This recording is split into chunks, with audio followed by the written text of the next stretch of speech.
Hey everybody, Nick Espinoza, your Chief Security Fanatic here. Don't forget to subscribe. And today, I want to do a very special Data Breaches of the Week segment. We're not going to talk about data breaches.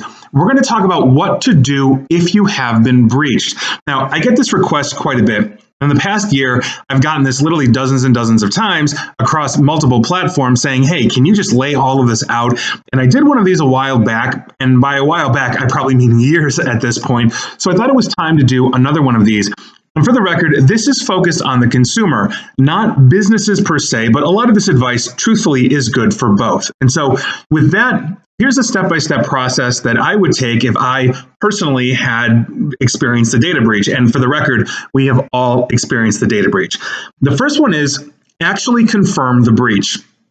If you are a longtime listener and follower of mine, and I assume you are if you're watching or listening to this, you know that on my Sunday's Breaches of the Week segment, I sometimes have data breaches that simply aren't. The company comes out and says, it's not us, it's another company with a similar name, or this is a combo list from somewhere else, and our accounts weren't breached. So actually confirm that the breach is real, because sometimes hacking groups make mistakes, or sometimes they actually lie. So once you've confirmed that you are unfortunately part of a data breach, the very first step that I would take would be to change my passwords. Now, ideally, you're using a unique password for every single site, login, etc., that you are basically going to, right? So if your password, for example, for Facebook is the same as your bank, please go change that. Facebook has had data breaches. They've been caught basically keeping passwords in plain text where thousands of their employees could read them.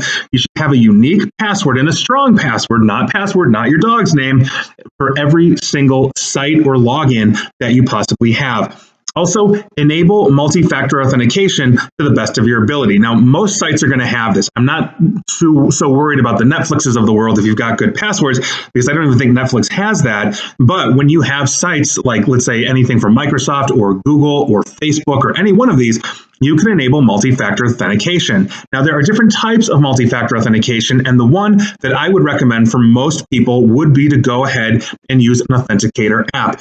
Google has an authenticator. Microsoft has an authenticator app. There's a great authenticator app called Authy out there that is very flexible that you can use for both Microsoft and Google and a whole bunch of other sites. But essentially what that does is it basically creates a one-time token on your phone or device that goes and changes itself every 30 to 60 seconds or so, and that is much harder to crack than if you were to receive a text message or an email. Remember, those have been deprecated out. Those are no longer recommended as multi-factor authentication methods. You can also use things like passkeys, hardware tokens, all that kind of stuff. But if you start with an authenticator app, you're way better off than just a simple username and password, or even a username and password with a text message authorization, because hacking SIM cards or SIM jacking on cell phones, Apple and Android, is a very easy thing to do.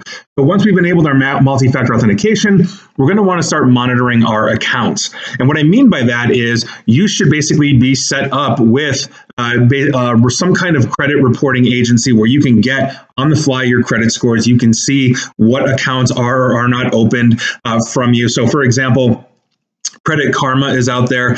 You can enable multi-factor authentication with a strong password. They give you two of the three big credit reporting bureaus. I believe it's TransUnion and Experian, not Equifax, or maybe it's the other whichever it is. But the thing is, you get 2 out of 3. And so if, let's say, an attacker tries to open an account or successfully opens an account due to an identity theft, the Credit Karmas of the world, and there are plenty of them out there, that just happens to be the one that I can think of off the top of my head, will alert you to say, hey, your balance has vastly increased, or a new account is opened, or an account is closed, or something along those lines. That is super, super important. You should also be checking your credit report. I don't care if your credit score is 430 or 830, you should be checking this on the regular. I check mine almost daily just to ensure that if I have some kind of major drop or some kind of major rise, that I understand why that happened. So recently, for example, earlier this year, I got a loan for a car, got a new car. Everybody does that at some point, right? And so I saw my credit scores drop, and immediately I'm able to query 2 of the big 3 to say, well, why did my credit go down across both TransUnion and Equifax, or whichever, Experian, or whichever one it is? And it was because I opened an account. right? So they're hitting me for that. And eventually my credit goes back up, et cetera, et cetera. But monitor those things, check your credit reports. And more importantly than that, and that is, don't get me wrong, important. I do it every day, but you should be freezing your credit. You should also have fraud alerts. If you freeze your credit with the big three, TransUnion, Experian, and Equifax, let's say an attacker does try to do an identity theft on you, walks into Best Buy to sign up for a Best Buy credit card, or tries to open a bank account or a car loan or something in your name, your credit has to be unfrozen. And so by virtue of that, when I went to get that car earlier this year, I basically had to go to the dealership and say, hey, which credit one are you going to be running me for?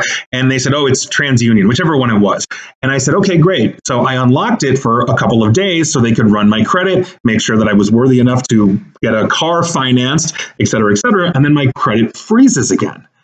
So you should be freezing your credit perpetually. How many times we actually use our credit to get a credit card, to take out a mortgage, take out a car loan, get rent, whatever it is, freeze it, freeze it, freeze it, and keep it frozen all the time. On top of it, if you are a victim of basically a data breach, and one, it sucks, I'm sorry, the number one call my business gets is, oh my God, help, the world is burning down, we don't know what to do, but please help, we've never worked with you. It sucks, it's terrible. But make sure that you're reporting identity theft to the FTC's identitytheft.gov website. Again, that's identitytheft.gov website. You can also go to the ICC with the FBI as well. But identitytheft.gov not just starts to put you in the system, which could potentially help you. Let's say somebody, God forbid, is able to take out loans, destroy your credit, all that. You've put yourself in the system. You're starting to build that evidence. It also helps federal law enforcement and international law enforcement that cooperates, think Interpol, basically helping to track these gangs and the styles and manners that they are using. In cybersecurity, we call it IOCs, or indicators of compromise, when we're looking at the malware or the type of techniques that they're using. It's very same for identity theft. One gang may always try to go to the same lender, for example, to run identity theft because it's a shady lender. Well, now they start tracking it and they can say, oh, Nick, you were probably hit by this gang or that gang, et cetera, et cetera. It helps everybody. It's a rising tide, raises all boats. And finally, the last point I want to make here is stay informed. Not just in general of like the breaches and all that kind of stuff, but if you've been involved in a data breach, follow updates from the organization or company that was involved in this breach and watch for additional guidance. They may be offering you things like, free credit monitoring, et cetera, et cetera. I think we're all entitled to at least one of those at this point, right? Take them up on it. It's not going to hurt anything, and I'm sure there are some people out there that say, well, I'm just going to renew it every year, every time I get a data breach, and I'll never have to pay for this, for the next decade or whatever it is. But take them up on that. Why not? I mean, that's a good thing to have. So instead of paying $20 a month, you're getting it for free. But the point is that you can do these things and you can protect yourself both on the technological side, but also on the information side as well. And so with that, if you're part of a data breach or you're going through a data breach or you're watching this randomly at some point because you've been through one, it sucks. And I'm sorry.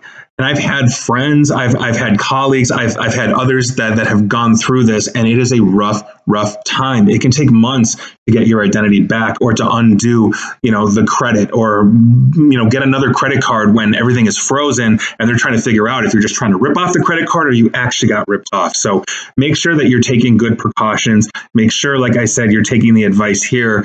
And if you are, you're going to be that much harder to hit. So best of luck to all of us, but this was your special Breaches of the Week segment, and hopefully you're a little more informed and a little more secure.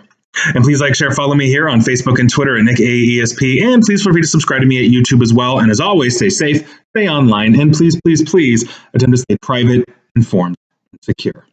Best of luck.